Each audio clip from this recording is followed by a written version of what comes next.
ఈ నెల 25వ తారీఖు నుంచి ప్రారంభం కాబోతున్నటువంటి ఎస్ఐఆర్ లో ప్రతి ఓటర్ కూడా ఎన్యూమరేషన్ ఫామ్ నింపి దయచేసి తెలంగాణ రాష్ట్ర ఓటర్ లిస్ట్ లో మీ పేరు ఉండాలనుకుంటే బిఎల్ఓ మీ ఇంటికి వచ్చినప్పుడు 2 ఎన్యూమరేషన్ ఫామ్లు ఇస్తాడు.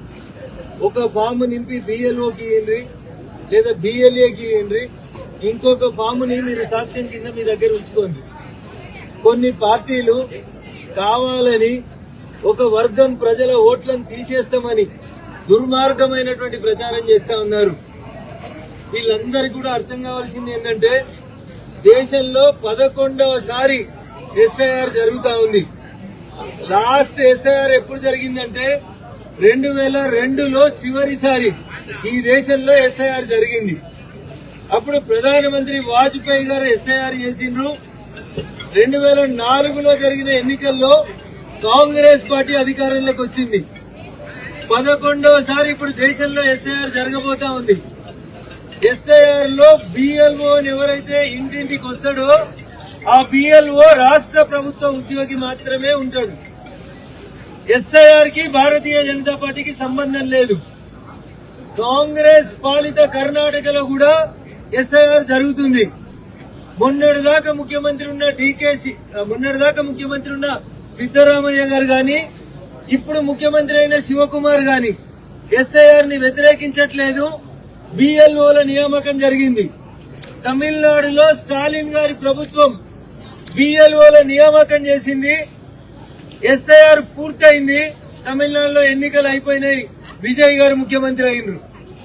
కేరళలో పినరసు విజయ్ ప్రభుత్వం బిఎల్ఓల నియామకం చేసింది. నేను ఏం చెప్పదలుచుకున్నా అంటే బిఎల్ఓల నియామకాన్ని రాష్ట్ర ప్రభుత్వాలు చేస్తాయి. వాళ్ళు రాష్ట్ర ప్రభుత్వ ఉద్యోగులు, వాళ్ళు భారతీయ జనతా పార్టీ ఏజెంట్లు కాదు. వెస్ట్ బెంగాల్లో కూడా ఎస్ఐఆర్ అయింది. మమతా దీదీయే రాష్ట్ర ప్రభుత్వ ఉద్యోగులనే బిఎల్ఓలుగా పెట్టుకుంది. కాబట్టి ఎంఐఎం కాంగ్రెస్ నాయకులు చేస్తున్నటువంటి దుష్ప్రచారాన్ని ప్రజలారా నమ్మకండి. ఇది దేశంలో 11వసారి జరుగుతున్నటువంటి ఎస్ఐఆర్. ఎవరైతే ఎన్యూమరేషన్ ఫామ్ నింపరో వాళ్ళ ఓట్లు తొలగించబడతాయి. సర్పంచ్ లిస్టులకు వెళ్ళి పేరు పోతాయి. అందుకని దయచేసి ఎన్యూమరేటర్ ఫామ్ ప్రతి ఒక్కరు నింపాల్సిందే. తండ్రి నింపిండు కదా అని కొడుకు నింపకపోతే కొడుకు ఓటు పోతుంది.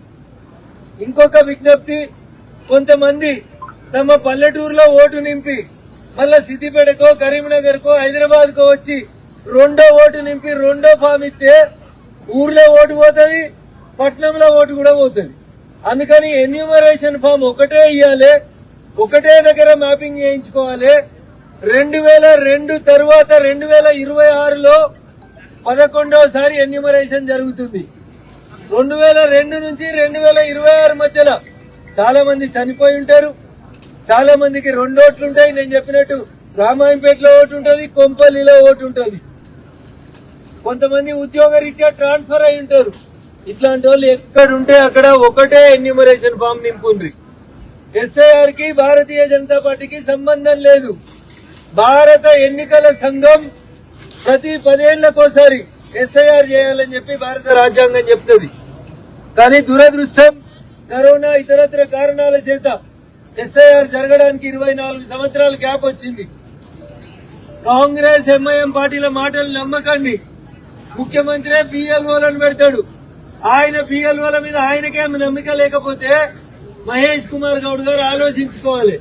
ఈ రాష్ట్రంలో కాంగ్రెస్ పాలన జరుగుతుందా, ఇంకేం జరుగుతుందో ఒకసారి ఆలోచించుకోవాలి. ఈ నెల 25వ తారీఖు నుంచి సుమారు 10 రోజుల పాటు ప్రతి ఇంటికి బిఎల్ఓలు, అన్ని పార్టీల బిఎల్ఏలు వస్తారు. దయచేసి ఎన్యూమరేషన్ ఫామ్ నింపుండ్రి. ఎన్యూమరేషన్ ఫామ్ నింపకపోతే ఓటర్ లిస్టులకు వెళ్ళి మీ పేరు తొలగించబడుతుంది. దానికి భారతీయ జనతా పార్టీకి ఎట్లాంటి సంబంధం ఉండదు.